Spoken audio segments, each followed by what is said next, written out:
Welcome to the Right Time Podcast.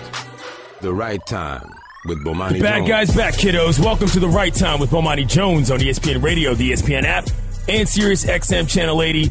My name is Clinton Yates, filling in here on a Friday, and ESPN Radio is presented by Progressive Insurance. Of course, all guests appear on the Shell Pennzoil Performance Line, and if you dare step in my dojo, you can hit me up on the 1-800-Flowers.com Twitter feed, at ESPN Radio, at Clinton Yates. You all know the rules. If you come incorrect on my feed, I will embarrass you in front of your friends and your family, and I will not apologize. I've been eating fruits and vegetables all day, and I feel very good. I spilled salad dressing on my van, so I'm a little upset, which should make for a good show. But please do hit me up. And if you want to call us, 888-ESPN, 888-729-3776. It's that time of year, y'all. We're finally here. After 3 months of listening to everybody talk about what they were and weren't going to do surrounding this fight, every media member in America is in Las Vegas, Nevada. People are wearing sunglasses on TV shows while they're sitting outside. But your boy's back at home. I ain't there. I can't decide what I'm going to do, y'all. Do I want to brave the crowds? Do I want to go pay $20 and be amongst a bunch of dudes wearing tight T-shirts telling me about all the fights they've watched? Or do I want to go to somebody's house and sit through an undercard full of nonsense that I don't care about just in order to watch one fight at 1 in the morning so I can get back home at like 2 or 3? East Coast ain't really forgiving of these boxing fans. Or am I going to sit at home and watch a college football game, then take a little micro nap and wake up and watch the fight? That'll cost me $100. So I'm having some tough decisions. Do I spend $100 on this? Or do I go out to somebody's house?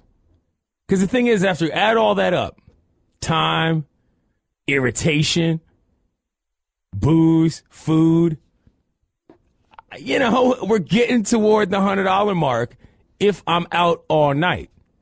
And I'm not just going to pop out for the last bout.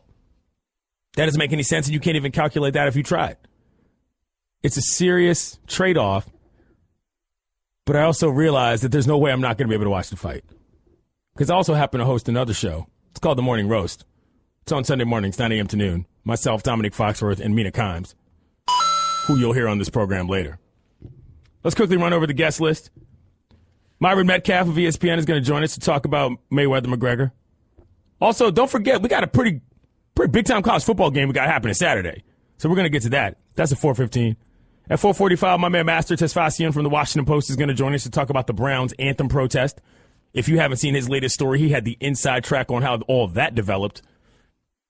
You might remember that Hugh Jackson made some weird comments that got, I don't want to say taken out of context, but misinterpreted, at least from his standpoint. He's the head coach there, and he's a brother, so that matters. We'll get into that. 5 o'clock, Max Kellerman's going to join us.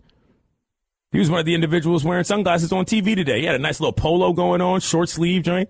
Max looking kind of diesel as well. Bulked up for the fight. I'm kidding. And Sal Powell's going to join us as well at 5:30. He's obviously in Vegas. We got a heavy Vegas show, so if you're not interested in this fight, you're going to be after today. And, of course, Mina Kimes is going to join us later. Take a look at the Seahawks as well as fight weekend. But, yeah, y'all, I'm torn. I'm genuinely torn about what to do, and I need your help. 1-888-ESPN, 888-729-3776. And let's put it on the poll at ESPN Radio. Should I, Clinton Yates, stay home and buy this fight, or should I wade out amongst the masses to watch it and enjoy what will be the most boring bout of the year in public? It's a tough question. 888-ESPN, 888-729-3776. Because here's the other thing. I'm not going to buy the fight and ask other people to come over to my house. I ain't doing that. I love my squad. I love people, but these bad boys are just too late. I don't like kicking people out of my house like that. If you're coming over, you're going to stay, and I ain't got that much room. So I'm going to buy it and sit at home like an idiot and watch this thing. If some of you tuned in to me filling in on the Dan Le Batard show a couple weeks ago, You might have heard that I paid $100 to go to a WNBA game. So I'm not averse to dropping an unnecessary amount of money to watch something I don't necessarily care about, but I might like. 888-ESPN, 888-729-3776. Clint Yates filling in here on the right time for Bomani Jones on a Friday. Brian in Nebraska, how you going to watch this bad boy? I'm not gonna watch it. I'm not gonna pay for it. I'll probably end up watching it on YouTube, honestly, because I mean, as much as I want Conor McGregor to win and win with a landslide, there's a part of me that thinks that it's gonna be just the S show. Brian, let me ask you this. Do you have a regular Sunday social function that you have to attend, a la a church, a la a practice, a la some sort of social club, never mind a national radio show, in which if you show up not having informed yourself or not having seen what happened, you are going to be behind the curve as to everybody else's conversation? Well, as a Husker fan, if you don't know Husker football, get out of my house. All right. Thank you, Brian. Appreciate the phone call. 1-888-ESPN, 888-729-3776. I am leaning toward buying the fight. I'm not going to lie. This is the hermit in me that likes this option. I'm also leaning toward, I wish there was some way that you could opt out. Like, you know what I wish was an option? I wish I could buy it and then go out and then say, you know what, tired of this, going home to watch the end. But if I didn't ever actually turn it on, I wouldn't get charged, or I would get charged like $30. I would pay $20 to $30 to just have the option to turn that bad boy on. And if I did, boom, bang me for $100. But if I don't have to pay the whole thing. This seems like it would be reasonable. And I'll bet you a lot of people would do that.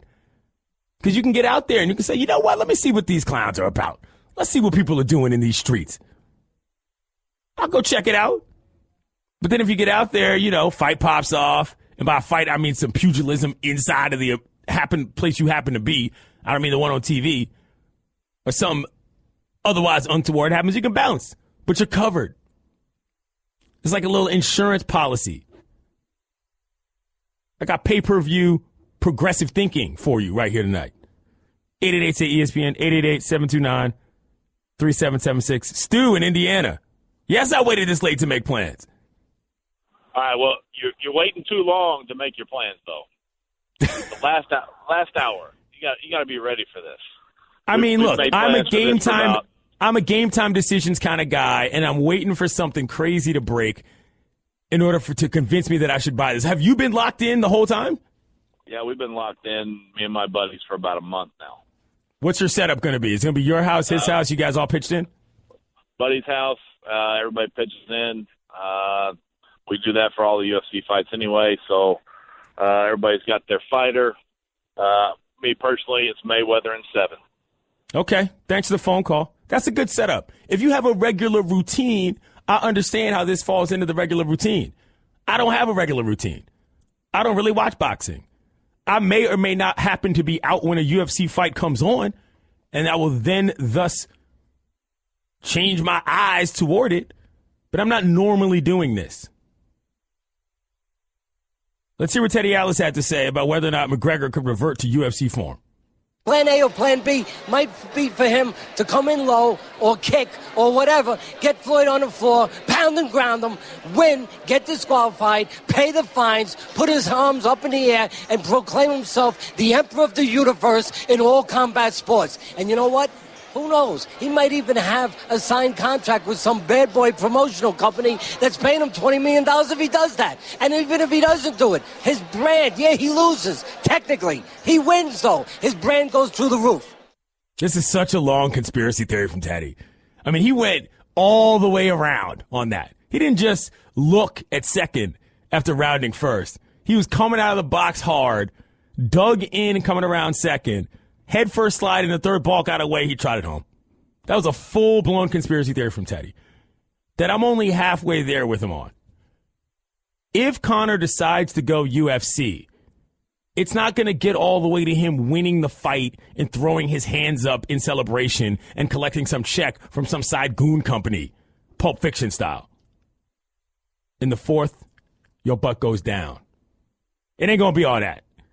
What's going to happen, and what your boy Yates is rooting for, is that McGregor's going to get frustrated and he's going to throw a quick roundhouse to Mayweather's head, and we will have a 40-man brawl in the ring, thus making a mockery of the proceedings, making the purse far smaller for everybody involved, and making everything more entertaining for people who do not otherwise care about either one of these individuals.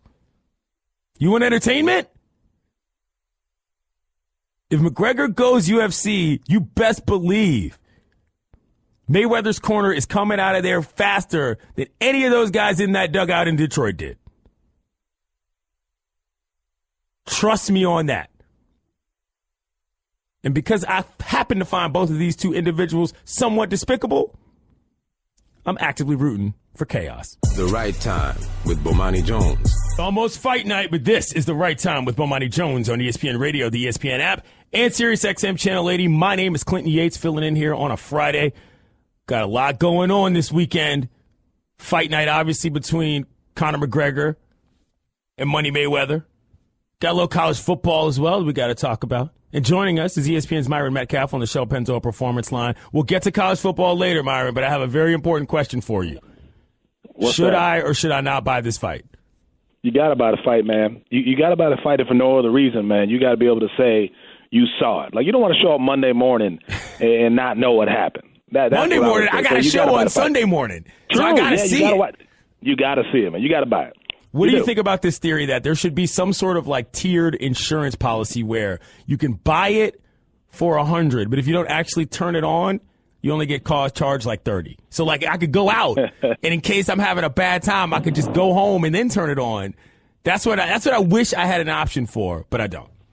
Yeah, that's not how it works. You're either all in or you're out. You know what I mean? But think about all the bad things we pay for, concerts and movies and all kinds of stuff. But this at the very least will be a show. I mean, it might not be a great fight, but at the very least, I think this will be an event unlike anything maybe we've ever seen. Yeah, that's sort of where I'm at, and I feel like if I see enough, even in these undercards that I'm probably not going to care about and all this other stuff, I'm going to have enough fun. What are you expecting to see at this point? I know you've been gearing up for it. You're doing a lot of the coverage on ESPN Radio and some other stuff.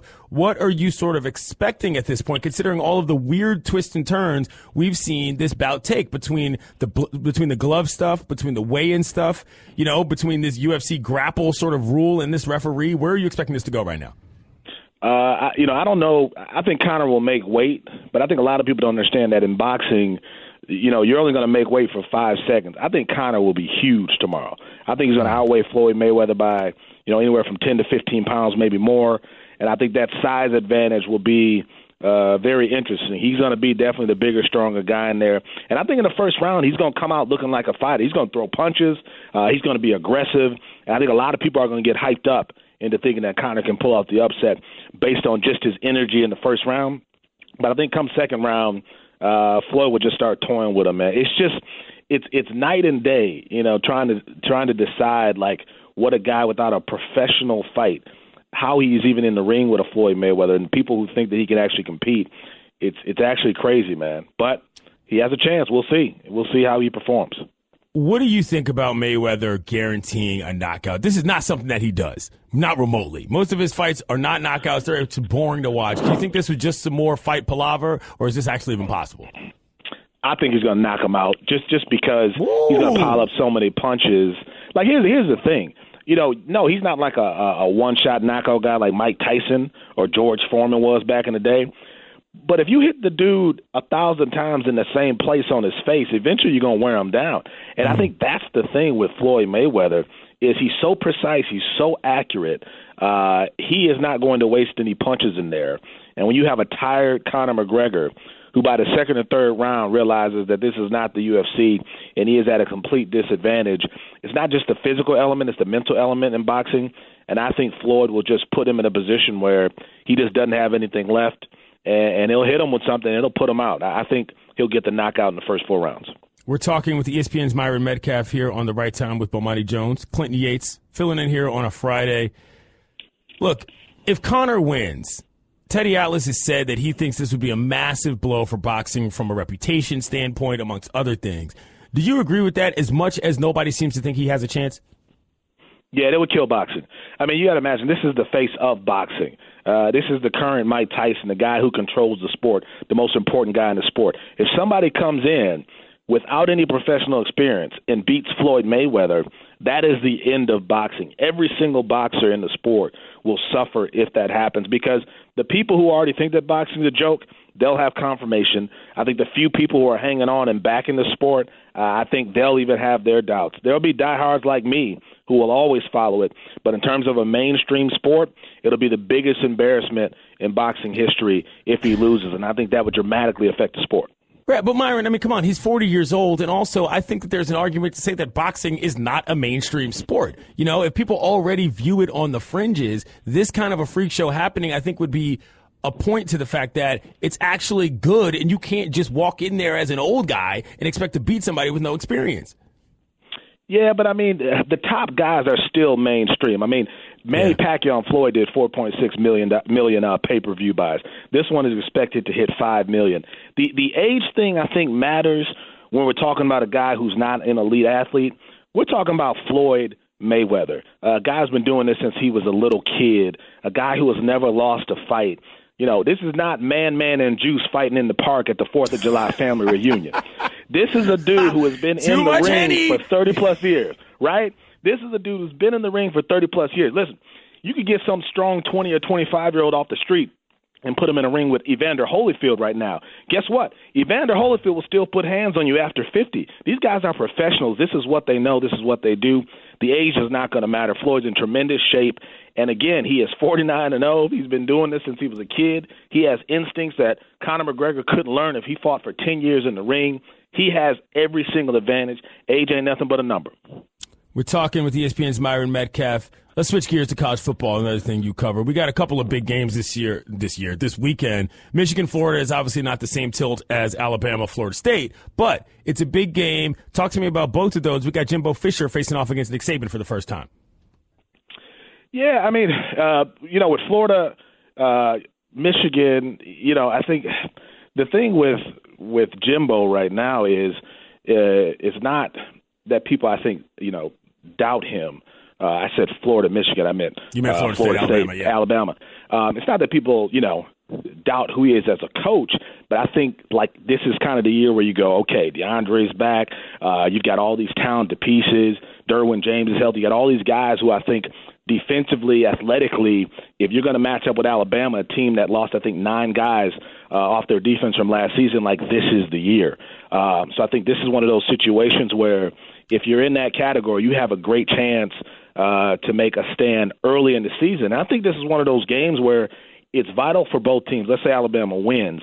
Not only does that matter, but it matters how Florida State plays the rest of the way. So you don't want to just beat Florida State and then find out they haven't lived up to the hype. You want to beat a good Florida State team that ends up competing in the ACC and winning the ACC, because that's going to help you in the college football playoff. But I think the Saban-Jimbo thing is going to be an amazing matchup and a fun matchup, and with just those personalities. All right. He's Myron Metcalf. You're going to see him and hear him all over fight coverage this weekend. Thank you, Myron. Thank you. The Right Time with Bomani Jones. I'm Clinton Yates filling in here on a Friday, and ESPN Radio is presented by Progressive Insurance. On the line right now is Master Tesfasian from the Washington Post on the Shell Pennzoil Performance Line. We got to talk about this story. Headline, how the youngest team in the NFL staged its largest national anthem protest. You guys remember seeing the Cleveland Browns getting together as a group on a sideline, some kneeling, some holding shoulders. It wasn't just an impromptu decision from a couple of those guys before the game started. It was deep-rooted. It went back to the coach. It went all the way up the line, and the homie Master broke it down in this story. Master, tell me from the beginning when you started on this and how it sort of developed and when you knew this was going to be a big deal. I was only down there in Cleveland for only one day. So I worked on it while I was down there on Wednesday. And just, it was basically just based off the reaction of it. We've never seen that many athletes demonstrate during the national anthem since Colin Kaepernick first did it last year during the preseason game. And it was just interesting to try and find out exactly why so many people were interested in doing something, what caused that. And essentially what they were going to do from there, which at that time they were still trying to figure out because they still needed to meet together and that. And so the answer obviously was to try and speak out on the racial injustice or the racial issues that are going on in America right now, and fueled by the situation that happened in Charlottesville. Master, the other thing is that the youth factor here, how much of a role do you think that played into it? These are young guys. They probably feel a little bit more empowered, but they also might be a little closer to this in many ways because of all of the reaction across the country. How much do you think the age of the roster mattered here?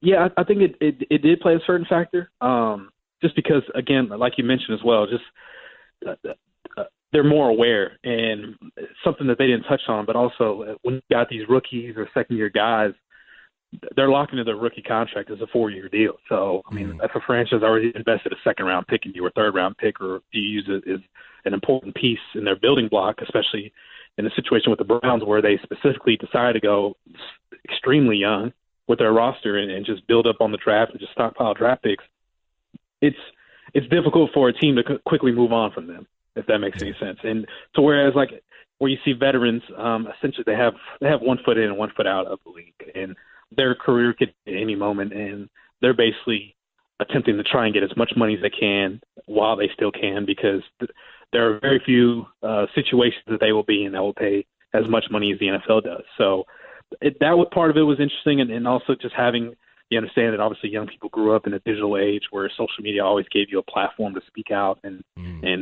show you that your voice, that someone will listen, whoever your followers are, how many followers you might have, someone will listen. But also the culture there is it's just a very tight knit group, is what I just kept hearing from the players and the people there as well. And just because you've had a young team that's had to rely on each other and go through a lot as they did last year, that that adversity that they face was something that has bonded them in a way that they care about each other enough to know that whether it's a white athlete or a black athlete, that if someone's going through something, that they want to be there to support them.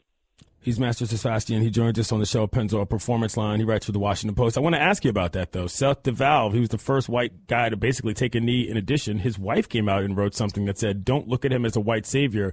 How did that, from your vantage point, sort of go over with everybody, and just sort of, what do you think the ripple effect is going to be of that across the league? Yeah, his wife wrote a really nice piece on Very Smart Brothers, basically saying, she was happy for him, but don't consider him as the white savior, as I believe the headline read. Right. And honestly, that was Seth's mentality too. He was at the podium on Wednesday speaking to the media, and you can just kind of tell that, as brief and quick as his answers were, that he didn't necessarily want to be the face of this. He specifically said that, like, this is not his fight that he's fighting as a white person. More so, it's just for him that he just wants to be an ally for this. And obviously that the feelings and understandings beyond just his wife is black, but also those of his teammates that were going through that were also African American within that locker room, was the reason why he felt so moved and felt to do that. And so it'll be interesting to see how it happens from here, in terms of obviously with Michael Bennett calling out and saying that more white athletes need to step up and show some support. And obviously we saw in Seattle and in Philadelphia that some people have responded to that, and now in Cleveland. So it'll be interesting to see, not just here with week 3 in preseason, but also week 1 during the regular season, to see how or what these athletes do. Last question, 1-word answer, and you got to play by the rules, Master. What did you think of Dusty Baker's outfit today with that OVO hat on and the shirt? Fire. Thank you. He's Master Tasasi. He writes for the Washington Post. He joined us on the Stel Pennzoil Performance Line. Thank you, Master. No doubt, man. So we're going to talk about that Dusty Baker situation later, but I do want to get back to the Cleveland Browns. First of all, if you haven't read that story, read that story, because it talks about the fact that these guys took this all the way to the top. They started discussing it in the pregame. Coach got word.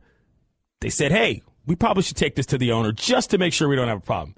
They were like, cool. So at that point, you had a franchise in a locker room that was sort of galvanized, ready to do something, and then it happened. I've said this before, and I'll say it again now. The NFL has created a proverbial monster by trying to ice out Colin Kaepernick. There's too many people who agree with him or at very least, understand what he is doing. And if you empower people who know that they've been wronged, more people will join than not. The NFL might be powerful. The NFL might be strong, and the NFL might be rich. But the NFL is not an all-ruling power. The players are going to do what they are going to do. And you wait until these touchdown celebrations start coming in and teams can do things as a group. Y'all aren't ready for 11 dudes to stand in the end zone with the black power fist in the air. Y'all ain't ready for that. And neither is any NFL owner, and most of the fans aren't either. ESPN Radio is presented by Progressive Insurance, comparing rates to help you save. Now that's Progressive. Call or click today and find out how much Progressive could save you. Straight ahead, First Take's Max Kellerman joins us from Vegas. Why did he join my man Stephen A. Smith dancing with the Jabberwockies today on First Take?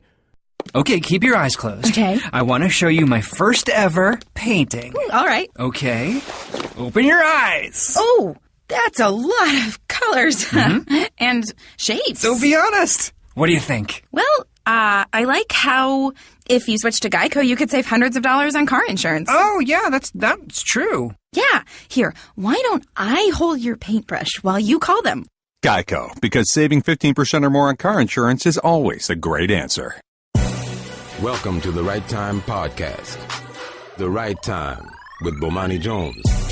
Some of you might know that the NBA is still in full swing because the offseason in many minds is better than the regular season.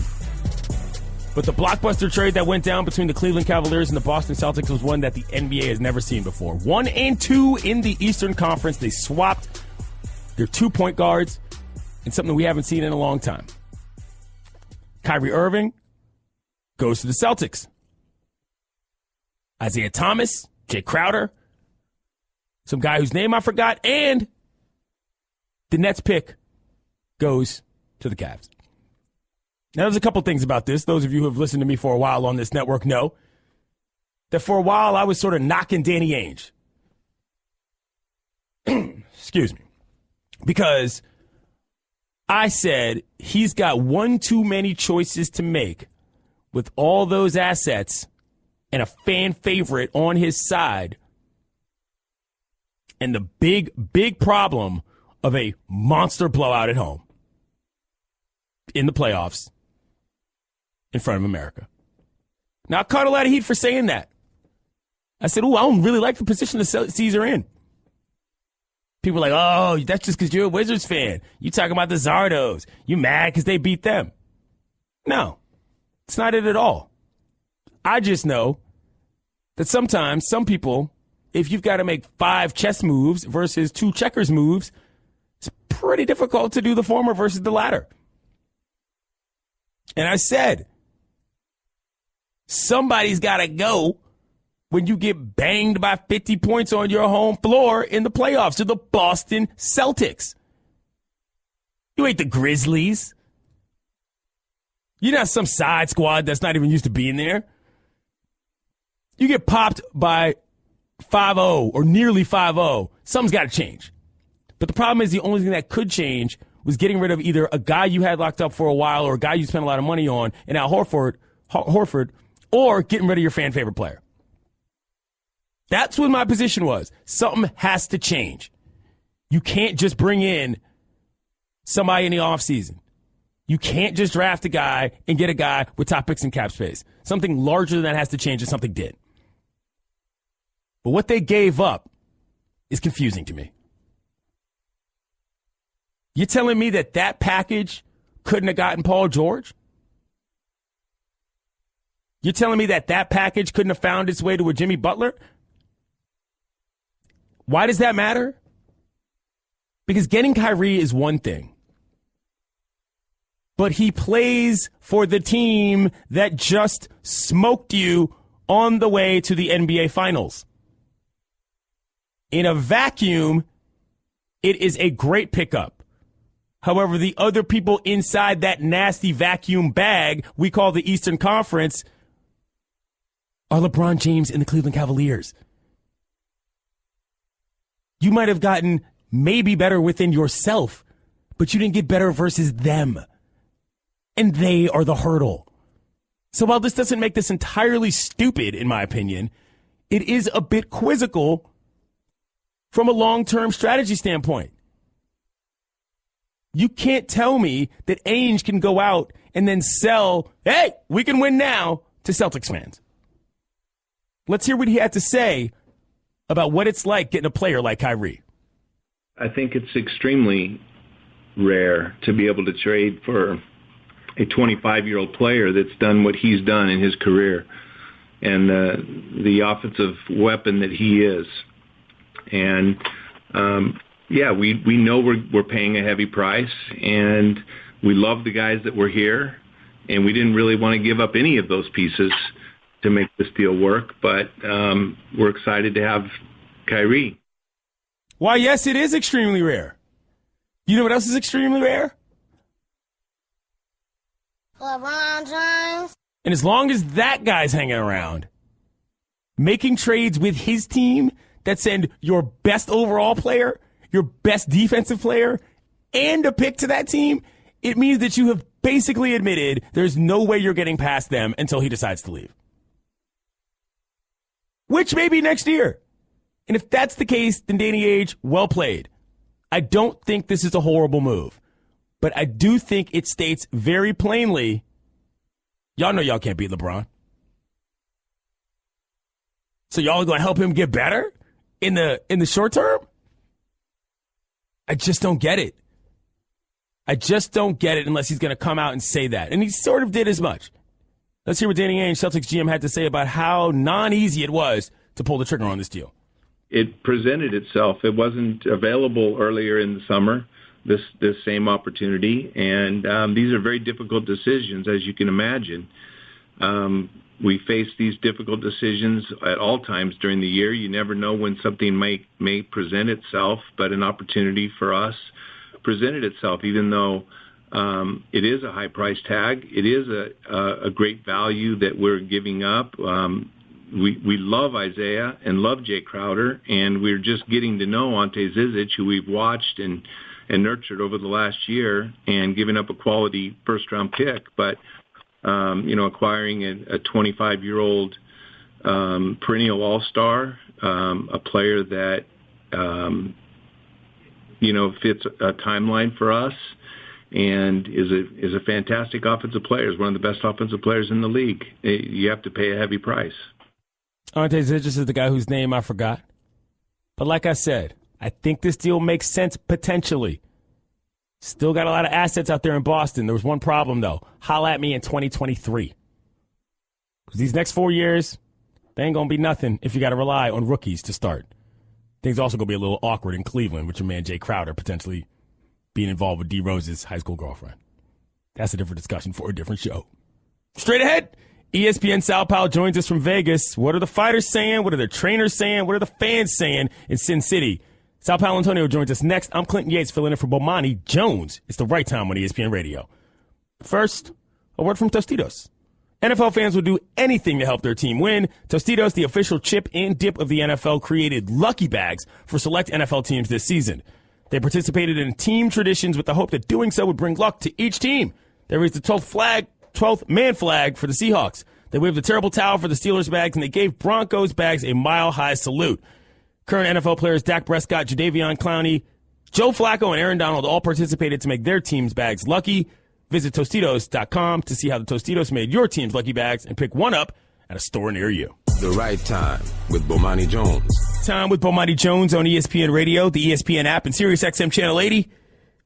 I'm Clinton Yates filling in here on a Friday, and ESPN Radio is brought to you by Pennzoil Synthetics, taking synthetic motor oil performance to a whole new level. Make the switch to Pennzoil Synthetics today. On the Shell Pennzoil Performance line right now is ESPN reporter Sal Paolantonio live from Vegas. Sal, let me ask you quickly, on an electricity scale from 1 to 10, where is today versus all the other days of the week that you've been there? About a 25. Wow. You weren't expecting that answer, were you? No, I was not, Sal Pal. I did not impress easily. I've covered all the biggest sporting events in the world, 2 presidential campaigns, the mayoral campaign in Philadelphia, gubernatorial campaigns all over the country. I would have to say that McGregor-Mayweather is the biggest event I've ever covered in my life. I've never seen this kind of press of people come from all over the world. The anticipation is now it's absolutely cosmic.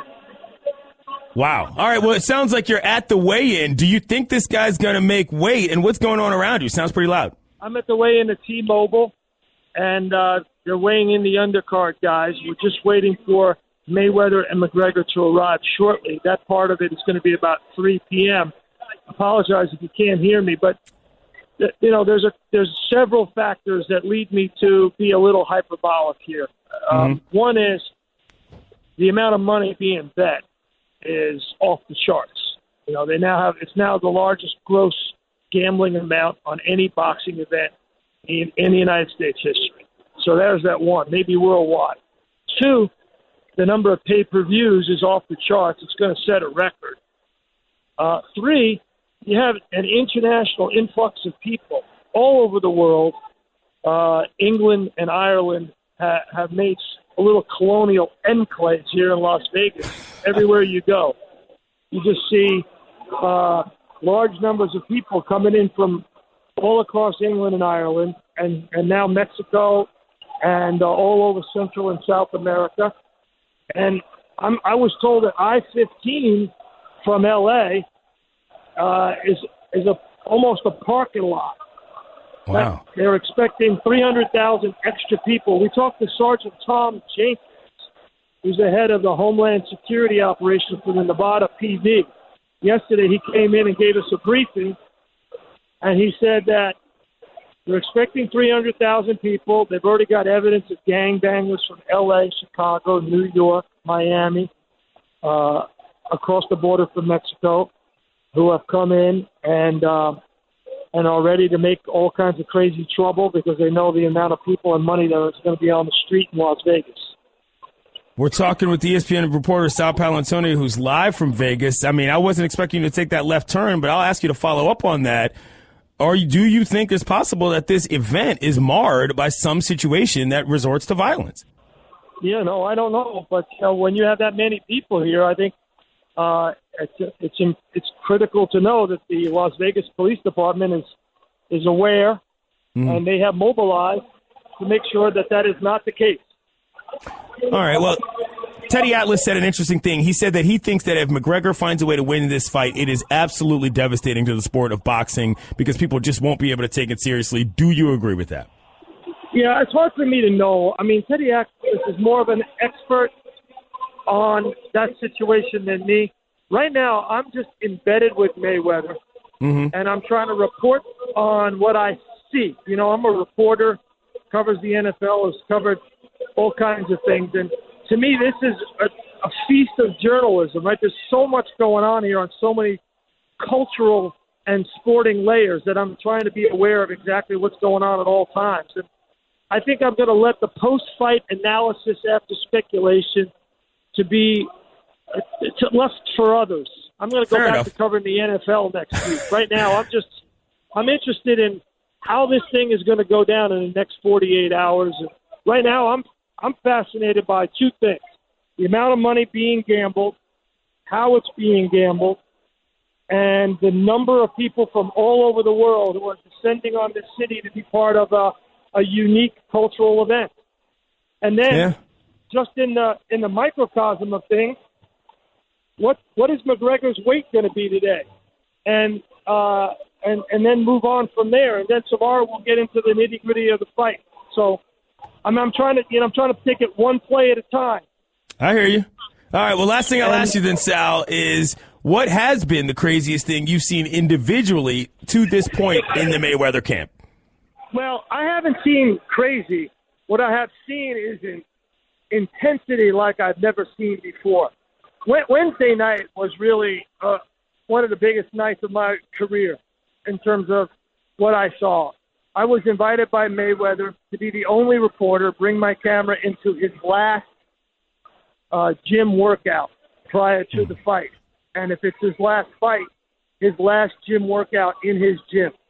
So the word went out to all of his friends and supporters and family, and the friends and supporters of family of all of his proteges. Come to the gym Wednesday night, 7 p.m. So I got a call from one of his friends and said, "You're invited."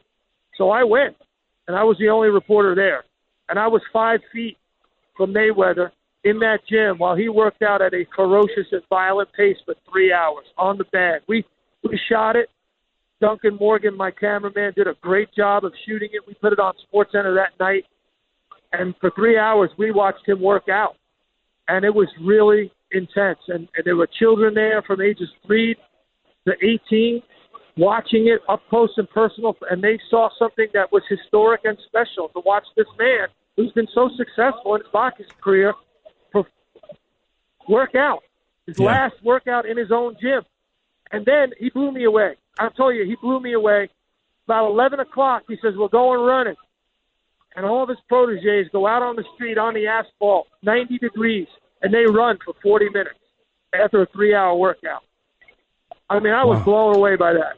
Wow. All right. Well, he's ESPN reporter Sal Paolantonio. He's live in Las Vegas, and he is witnessing what he says is the biggest event of his life. Thank you, Sal.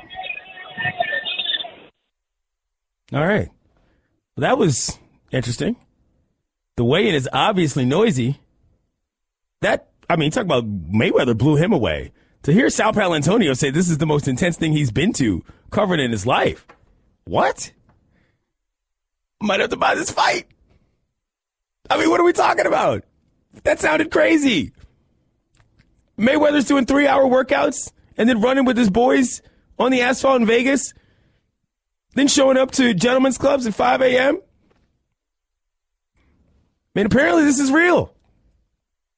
Everybody's all bought in. I knew this was going to happen. They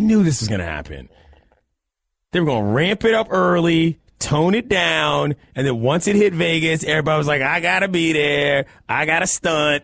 I want everybody to know I got cash. And that's exactly what happened. I'm going to have to buy this fight. Not sure enough, though. You know what I'm going to do?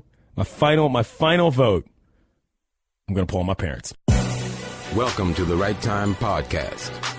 The Right Time with Bomani Jones. I'm Clinton Yates filling in here on a Friday, and if you want to give me a phone call, 888-ESPN, 888-729-3776. Of course, ESPN Radio is presented by Progressive Insurance. Trying to decide if I'm going to buy this fight, y'all. Sal Paolantonio joined us last segment live from Vegas. Sounded like a madhouse. Apparently, gangbangers from all over the globe are coming to descend upon Vegas to enjoy the festivities in one way or another. I'm leaning towards buying this fight. I don't know. 1-888-ESPN, 1-888-729-3776. Tony in Minnesota. What are your thoughts? Hey, Deb. What's up, man? You're on the air. Awesome. Okay, I will pay for the fight for you. Just don't take me out and romance me. That'd be kind of fantastic to do that. Here's the kicker. I got a different take on this fight. What if it's Mayweather just goes in, what I think is going to happen, and totally just beats McGregor up so bad and kind of embarrasses how he's, the best fighter in MMA, and start to realize that none of these guys are really good at any one thing, and they're all just kind of mediocre at all of them. And it actually just establishes how great boxing is. Obviously, I'm a boxing fan, but so you're going for a potential a jack of all trades, master of none type situation where Mayweather comes in there and embarrasses the entire sport, not just McGregor. Exactly, because nobody's talking about that. They're like, well, he's going to win no matter what if he stands up and hangs out with him or whatever. And it's like, how about just establish that none of these guys are really that good at boxing, and maybe just boxing. And then also one other take on everybody picking the race deal, and it's everybody's I'm rooting for McGregor. This isn't Jordan Spieth fighting Mayweather here, okay? So it's like, in all reality, picking that one or the other side is kind of obvious to me. So what's your setup going to be, Tony? I'm going to be at a friend's house in a garage, and he says he has a lack of chairs, so we all have to bring a chair. So there. All right, Tony. Good phone call. Thank you. Went for the second take. Risky maneuver, executed it well.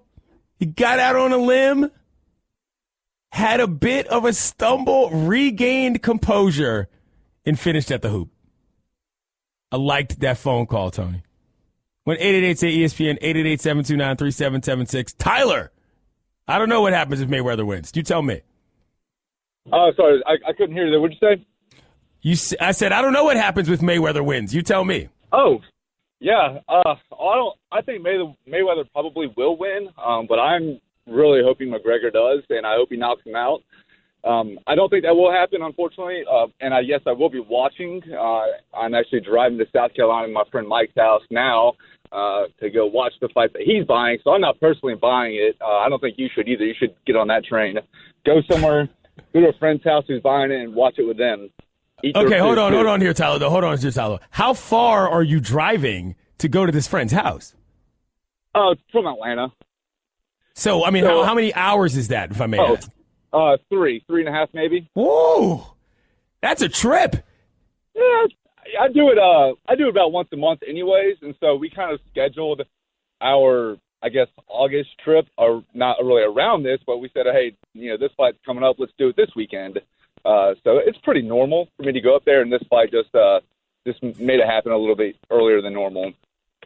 All right, thanks for the phone call. So, that's a decent setup. He's taking a roadie for the trip. I didn't go anywhere to watch the Eclipse, and I'm dang sure not going anywhere to watch this fight. Clinton Yates filling in here on the right time for Bomani Jones. 1-888-ESPN, 1-888-729-3776. Brian in Connecticut, how are you? Hey, Clinton, how you doing tonight? Tremendous. That's good. Yeah, I just don't see a way that McGregor's going to win. Not a big Floyd Mayweather fan, but I don't see any conspiracy theory. I mean, he's a boxer. The record's going to be important to him.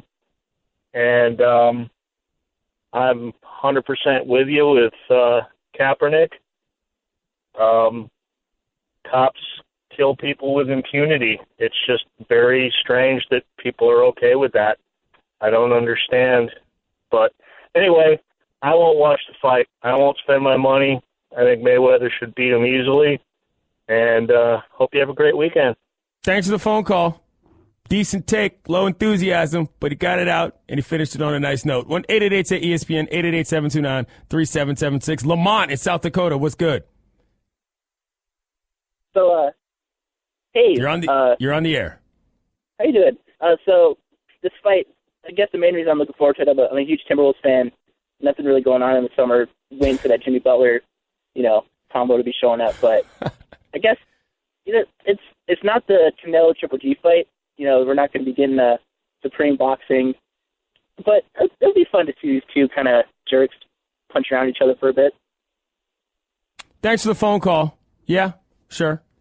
1-888-ESPN, 888-729-3776. Decent phone call. Quickly, Chris in North Carolina. Clinton, what's good? I'm good, fam. Good. Hey, so I got a take, and I'm going to throw this out there, and I haven't heard anybody say this, but I could be wrong. So Mayweather is clearly going to embarrass McGregor. All right, let's be honest about that. But what if they throw it back for the rematch and they say we put it in the boxing event? Now we're going to go ahead. We're going to take it to an octagon and see what happens there. Is that something you really want to see as a fight fan, or is that something you think would actually even this out from a competition standpoint? I think from a competition standpoint, it's going to make it a little bit more fair. I don't think that anybody can really sit there and say, hey, MMA isn't a real true fight, or the caller a couple calls a second ago said the master of none, the jack of all trades, master of none. I mean, these guys that are MMA fighters, these guys are tremendous athletes, and they are extremely talented fighters, and they can take you out in 100 different ways, And so it would be really interesting to me, I think, if you had the opportunity to see it go the other direction as well. Thanks for the phone call, Chris. Good idea. Fred in Maryland, quickly, tell me your setup and how long you think it's going to go. I'm going to be at the Green Turtle in Ocean City, Maryland. I think it's going to go 2 rounds. I don't think you should spend the money on it. Thanks for the phone call, Fred. That's how you do it. Get in, get out. That was a great phone call. I thoroughly enjoyed that. Shout out to the Green Turtle, which if you listen locally in D.C., that is hilarious on so many different levels. The Right Time with Bomani Jones. I'm Clinton Yates filling in here on The Right Time with Bomani Jones on ESPN Radio, the ESPN app, and SiriusXM Channel 80. And joining us right now on the Shell Pennzoil Performance Line after spending the week in Vegas is First Takes Max Kellerman. Max, I got to ask you off top, need the letter grade on Stephen A's Jabberwockies performance? And B, why you weren't involved with said intro?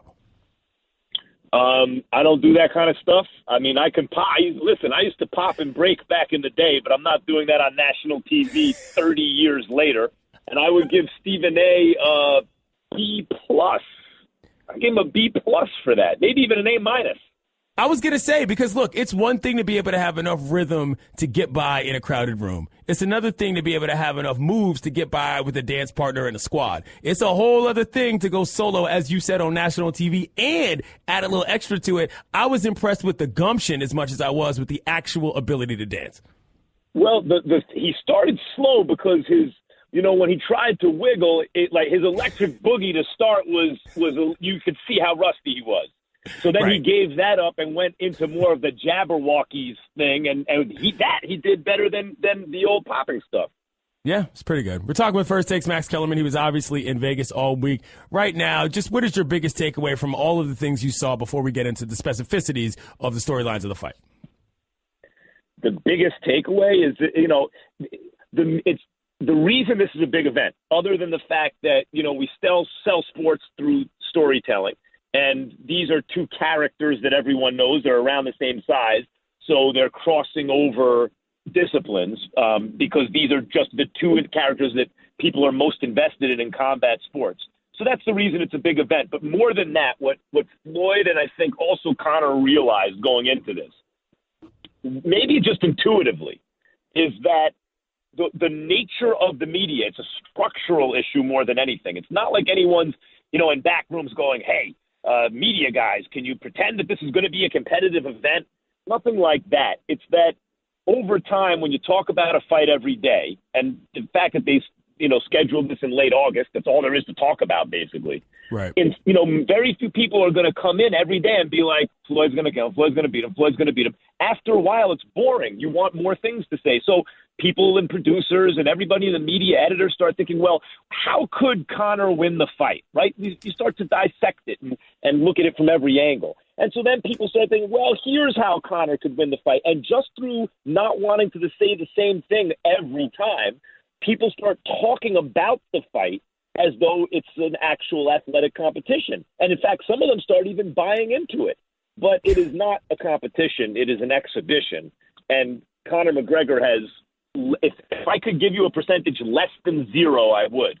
It's laughable to me that anyone thinks, Floyd at minus 600 in Vegas is the greatest value bet I've ever seen. Conor McGregor is millions to 1. In fact, you're much more likely to be struck by lightning than Conor McGregor is to beat Floyd Mayweather. One of the things I mean that literally. I get it. That's why I'm laughing, because I understand that is not actually a joke. It's real life probabilities. So, Max, one of the things I've said, and if this is sort of offensive to the boxing world, I apologize, but I've said that, look, for the average sports fan, what I'm rooting for is a level of chaos that will come from McGregor doing something illegal that is going to start a 40-man brawl and send everybody over the edge, either a roundhouse to the face or some other move that either comes instinctually or intentionally from McGregor because he's either losing or just can't remember how to box. Do you think there's any chance that this moves outside of the structure of an actual boxing match? Yes, there's a good chance. I wouldn't say it's a better chance than just McGregor getting knocked out, but it's like probably the third most likely scenario. The first is Floyd beats him up and knocks him out, or maybe it's the fourth. The second is Conor fights off his back foot the whole time because he doesn't, want to come in on a different decision. I think that's unlikely. Much more likely Floyd knocks him out.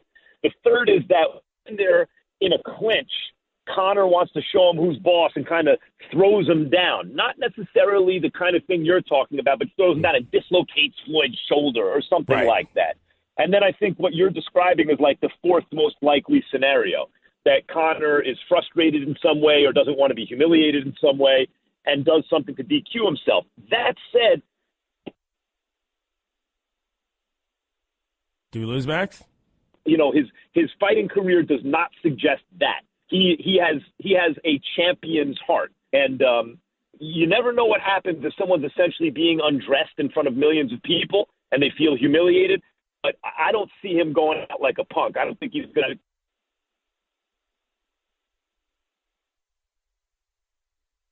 That's First Takes. Max Kellerman joining us on the Shell Penzo Performance Line after spending the week in Vegas. Having some trouble with his phone line here. But I'm kind of happy about the fact that he didn't think that my theory is ridiculous. It could happen. Chaos alert. Ring the alarm. I mean, look, I don't think it's an unreasonable thing to root for. And I don't think it's an unrealistic chance of it happening. I know I'm just saying it because, it sounds a little different, but for real. This is not outside of the realm of possibility. You getting them hands put on you, you're going to do something to make sure that you don't get embarrassed. Been in a couple fights myself. You got to figure out a way to do something. Just because you're getting a lot of money doesn't mean that your pride isn't something. This matters. Conor McGregor, he's talked all that trash for a reason. He's got to believe in his heart that he can at least make this something. Something that will hold up his reputation as more than just a dude who was an MMA guy. And if I'm thinking about this from Mayweather's camp side, that's where I'm thinking McGregor's trying to go. He's trying to find a way to just get a reputation that's a little bigger than just being that dude from Ireland in MMA. That involves embarrassing Mayweather with trash talk. He's not really going to be able to do that.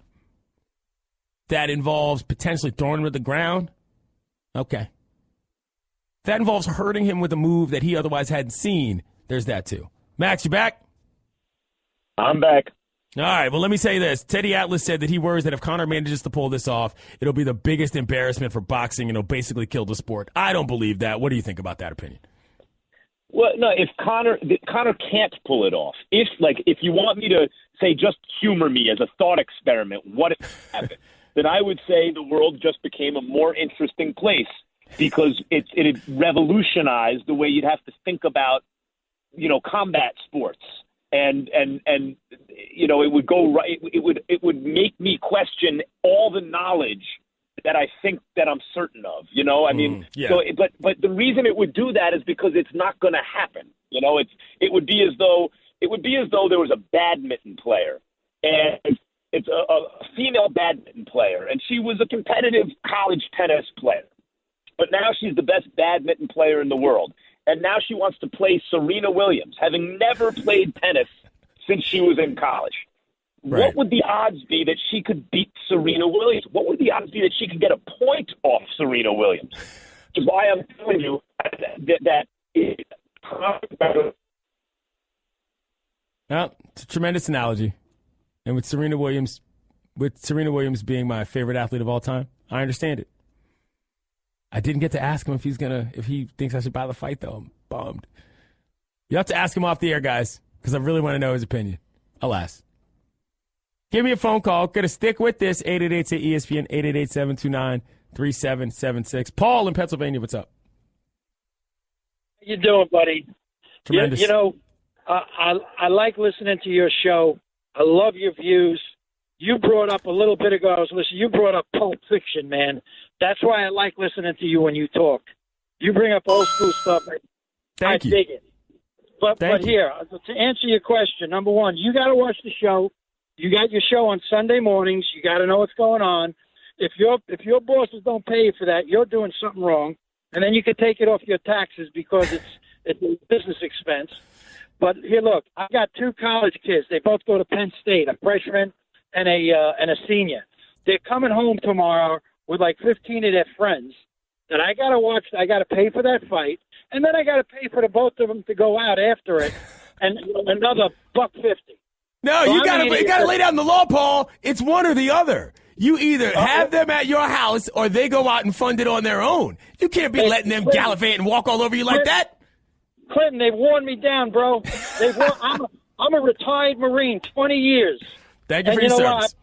Well, my pleasure. I appreciate it. I'll stand in front of you for whatever you have to say because you got the right to say it, my friend.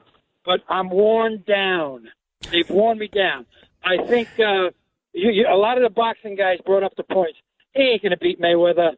The guy's the best defensive fighter of all time, and he's not going to get into trouble. He's going to make this guy into a punching bag. Right. That's how it's going to go. I love Mayweather for it. I'm a boxing freak, and he's the best. Enjoy, buddy. Thanks. Thanks for the phone call, Paul. A-plus phone call right there, y'all. Weaves in family experience. Gets a little back and forth in. When I start screaming, it doesn't get angry. Take notes from Paul in Pennsylvania. Max, by the way, says, just know what you're buying. Buyer beware, but go ahead and buy it. That's where I'm leaning. God, I wish I could get that little 20% insurance plan. Why haven't they invented this yet? I would almost be willing to pay a larger total for the option to have that option. There's a part of me that would pay $125 if I knew that if I didn't turn it on, I wouldn't have to pay it. But I could if I chose. ESPN Radio is presented by Progressive Insurance, comparing rates to help you save. Now that's Progressive. Call or click today to find out how much Progressive could save you. The Right Time with Bomani Jones. I know this song. You're listening to The Right Time with Bomani Jones on ESPN Radio, the ESPN app, and SiriusXM Channel 80. My name's Clinton Yates, filling in here on a Friday. ESPN Radio is presented by Progressive Insurance, and all guests join us on the Shell Pinto Performance Line. On said line right now, ESPN The Mag, Around the Horn, otherwise awesome person, and co-host of mine on the Morning Roast on ESPN Radio with Dominic Foxworth. Tug emoji. Mina Kimes. Hey, Mina. Hey, happy Friday. Thank you. How are you? I'm good. What do you think I'm doing right now? What do you think I'm preparing for? Probably the Morning Roast, but I guarantee you that Lenny is involved. A Seahawks preseason game, 5 p.m. Pacific time. Oh! Week 3, baby. My bad. I didn't even realize that, but that's a good segue so we can get right to it. Somebody whose name I should know did this whole thing where they ranked all the quarterbacks into 5 different tiers, and your boy, Russell Wilson, was a little low. What's going on with that?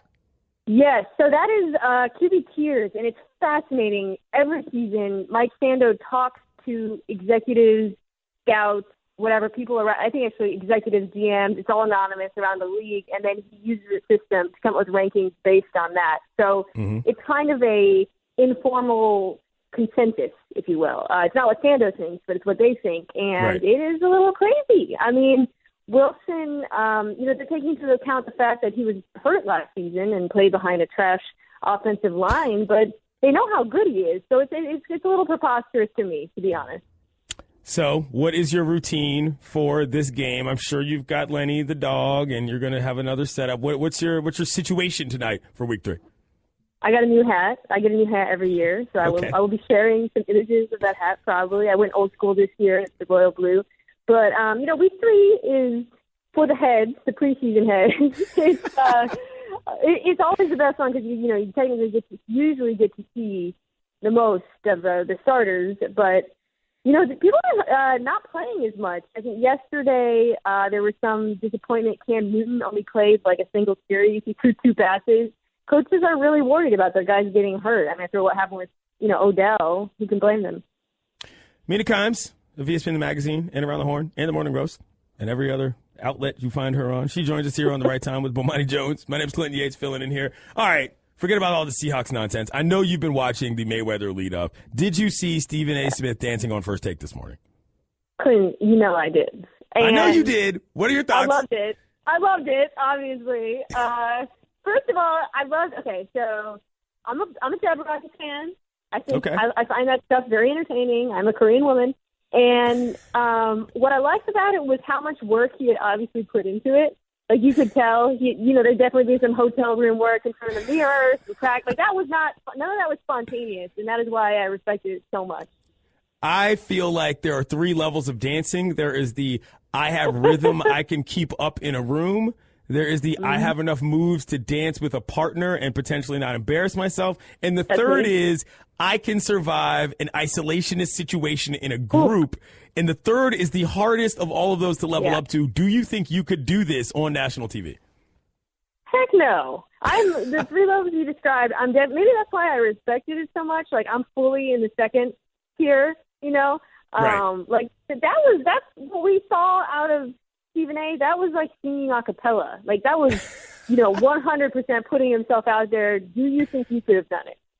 I do, but I don't know that I would have taken it as seriously. I would have done something that was ostensibly silly just to sort of throw off the bit and be like, hey, I know that I'm really not that good, so I'm going to do something idiotic to make you realize that the joke's on me and then sort of move from there. But he stuck with it and nailed it. I've got to say, I didn't know that Stephen A. had that in him myself, so I was a little bit surprised. I wonder if the mask helps because you're like not seeing how other people perceive you, so you feel freer in a way. Maybe that plays a role in it too. I don't know, but yeah, he committed with every ounce of his body. He committed. It was very, very good. Mina Kimes, co-host of mine on the Morning Roast with Dominic Foxworth, joins us here on The Right Time. So, about this fight, I'm trying to decide this, Mina. I've been asking people all day. We put it on the poll on ESPN Radio. Should I buy this bad boy or not? Well, I'm not. Okay, I'll tell you my situation. Okay. I'm watching it, but I'm not paying to watch it. A friend of mine is, and I was like, you know what, we'll come over. I'm not, contributing financially to this, although that's probably shady reasoning. Like if you really push on it, I certainly have no moral authority just by virtue of that. Right. It's just hard for me, given our jobs, not to. And also, I, like most of our peers, have been so adamant about Conor getting his butt kicked that I want to see if I'm going to look really stupid. I hear you, but my thing is this, like, if I were not on the East Coast, I would actively be out watching this. And if somebody invited me over, I would. But this late night nonsense, I don't want to be out that late. I don't want to be at somebody's house. And I don't even want people at my house at that hour because I don't like kicking people out. But Mina, this is what I was saying earlier in the show.